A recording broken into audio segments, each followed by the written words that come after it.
50 000 $, ce qui fait une addition globale de 27 500 000 $. 27 500 000 $ dépensés pour récompenser, mais surtout pour acheter, la fidélité et le soutien de tous ces députés qui n'auront plus vraiment la possibilité de s'opposer aux décisions du généreux arroseur.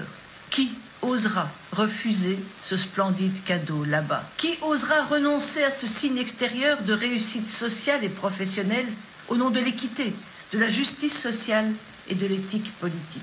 Celui qui, il y a 1 an et demi, dans son premier discours sur l'état de la nation devant le Parlement, s'annonçait comme intraitable dans la lutte contre la corruption, eh bien, il mange bien vite sa parole en s'installant lui-même dans ses pratiques de fraude et de détournement de fonds qui rappellent les heures bien sombres du passé.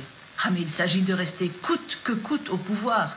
Et ce sont à nouveau les petits qui trinquent. 500 jeeps de luxe au détriment du système de santé, d'éducation de base, des infrastructures sanitaires. Je ne vous parle même pas de la stratégie de vaccination contre le Covid. La RDC a à peine injecté 50 000 doses à sa population de plus de 100 millions d'habitants. Ridicule et scandaleux. Où a-t-il bien pu trouver ces 27 millions de dollars quand le salaire annuel moyen par habitant est de 457 $? Comment peut-il espérer être pris au sérieux par la communauté internationale quand il se discrédite dans de telles pratiques? Alors que son sous-sol regorge de richesses, la RDC est un des pays les plus pauvres du monde et l'un des plus corrompus. Il occupe la 161e place sur 180 dans le classement des pays les plus corrompus. Quelle honte! Des populations entières ont dû fuir Goma, laisser leurs maisons et leurs maigres biens en raison de l'irruption du volcan Nyiragongo. Et Monsieur le Président se pavane avec des Rolex et des chaussures à 8 500 € la paire. Ce sont la communauté internationale, les ONG et les citoyens eux-mêmes qui viennent en aide aux sinistrés.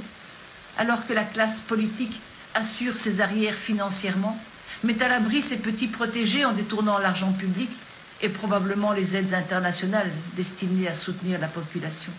Monsieur Tshisekedi, honte sur vous. Vous disqualifiez l'ensemble de la classe politique africaine.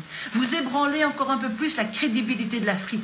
Mais surtout, vous apportez de l'eau au moulin des racistes et des extrémistes de tout poil.